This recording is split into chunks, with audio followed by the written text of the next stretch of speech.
welcome to my office. Can you hear me? Do I have to talk loud? That's embarrassing. Okay, so today I'm doing English camp prep, and I wanted to make a video about this for a while because I remember starting out as an English teacher and I had no clue what to do with English camp. It was just really overwhelming, and that's the printer, if you can hear it. So right now I'm just making some name tags for my students, and yeah, I'll get more into it in a little bit.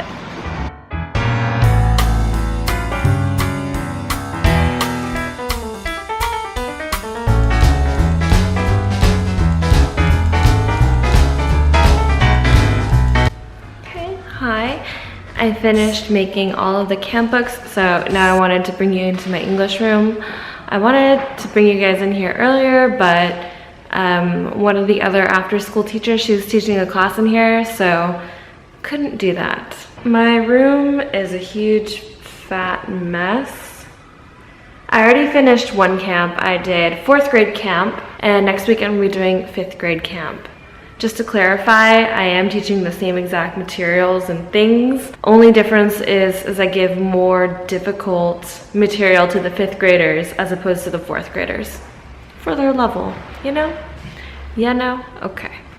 Okay, so now let's talk about camp. If I could go back in time, I would show myself everything that I'm about to say right now. That's why I want to make this video. So let's get into it. Everyone's camp is a little bit different.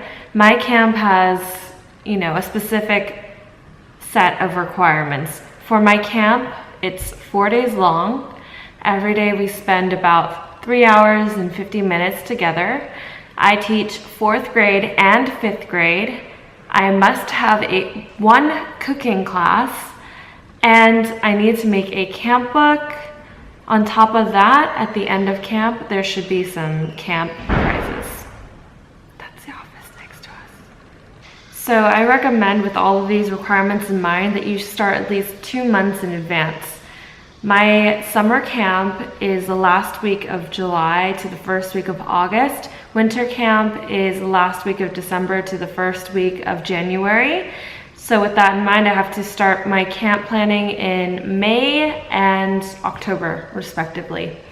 I'm required to hand in an official schedule to my co-teacher so the principal can have it signed off to show that, hey, we've got a plan. May and October, when that time rolls around, I usually start looking for ideas, whether it's something I find on Pinterest, or I go on Waygook and I look through all of the existing camps on there, look for ideas that I think would be really fun for my kids, or ideas that are just awesome in general.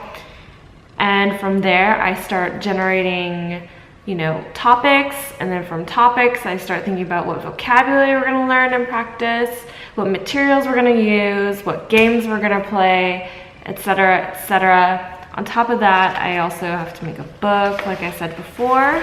So I'm gonna show you the book I made for last winter. So there's one camp on Waygook that's really popular, and it's the detective camp. There is no detective camp book though, so I had to go through and adapt all of those materials into kind of like workbook form. And the reason why is because my school always wants a camp book to go along with the English camp. My camp books are usually 30 to 40 pages long. So this is last winter. I'll show a close-up of this later, or in a bit, or maybe now. Okay, so here's my detective camp that I made. Have this kind of like oath, which is super cool. I have my schedule, stamp board. This is how we deal out the prizes. The student with the most stamps, they can get the first prize. Woohoo! Oh, by the way, it's one-sided too. I also have a detective diary. If students do this, then they can get extra stamps for sure. This is kind of like an about me page. I didn't make this. I actually got this from Pinterest. I made this. Yeah. Memo. This is my book, so there's lots of miscellaneous notes. So For example, when I lecture on vocabulary, I'll show the words in English and students have to write the English words underneath the picture and the word.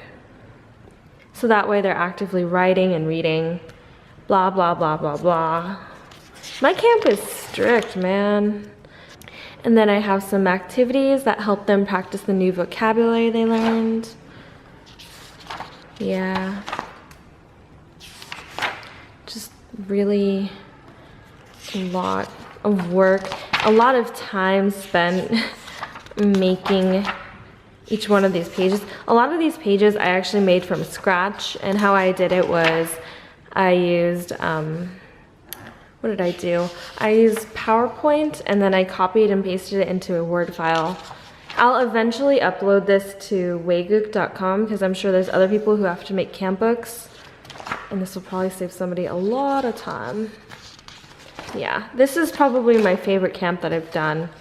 I mean, everything in this camp, there's new and exciting activities every day, and they're working towards, you know, solving a mystery, which is like the final day. So, yes, very hard work, blah, blah, blah, secret smells, yeah. Anyway, camp book. I always make camp books. How long is this one? It's 38 pages long. 38 pages long. I think I was staying late almost every day for like 2 weeks just to get this book done. It's, you know what, it's kind of like a final project for university, you know? Except you're not in university and children are going to use this. However, this time around, my English camp book is really, really small. It's only 6 pages, and the reason why it's only 6 pages is because we can't afford the special binding. We can't afford the special binding or the covers. There's no room in our budget for that. We decided to put all of our money towards food, the cooking portion, and the actual materials, the things that we'll need for our camp.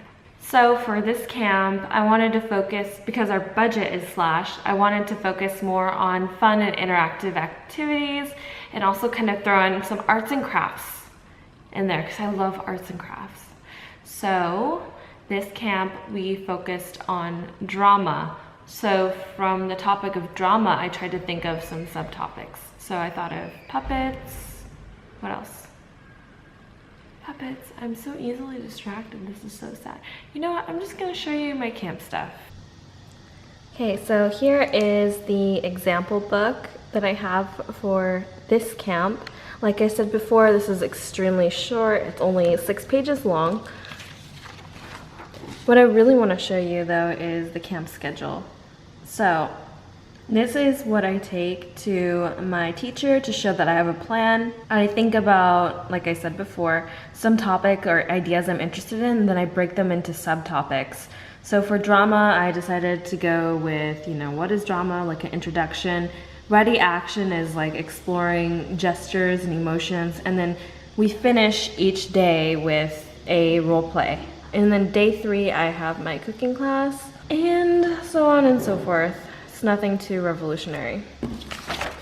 In addition to having a schedule, I highly advise all teachers to make a lesson plan like this. Mine is actually, I got it from another teacher. I borrowed a lot of her materials for day 2, so I'll leave a link to that below. But I basically took her format because I liked it a lot.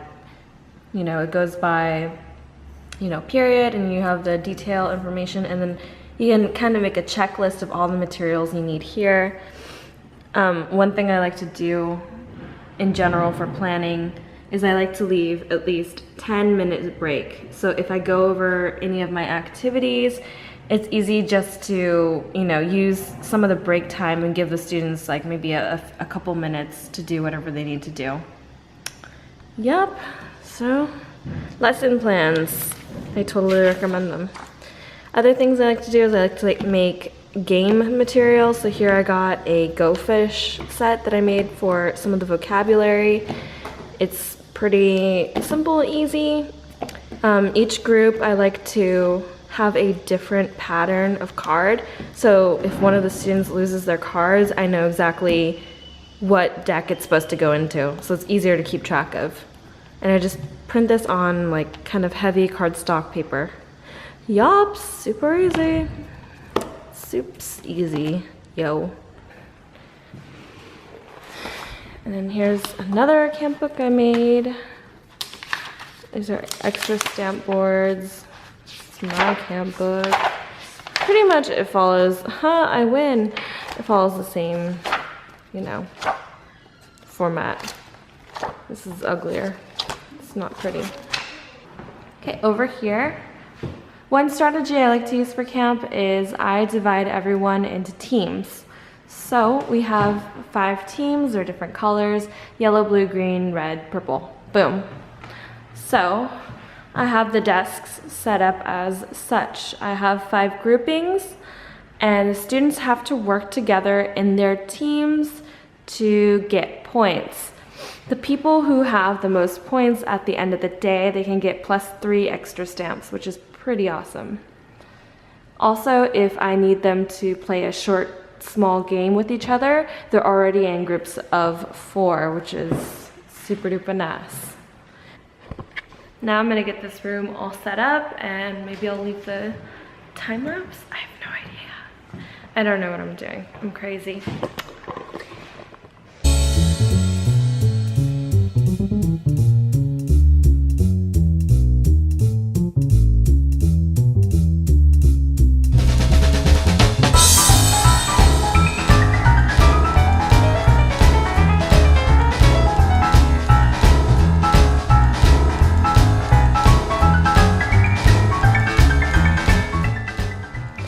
Everything is all ready. I passed out all of the new camp books. I'm really thankful that we have Fridays off. I have more time to prepare all the materials and kind of catch my breath, all that good stuff. So now I'm gonna head back up to my room. Yep, you can see me in the TV. What up? So, if I think of anything else I want to add about the English camp, I'll add it either down below or I don't know. I'll add it in somehow. Anyways, all right, see you next time. Bye.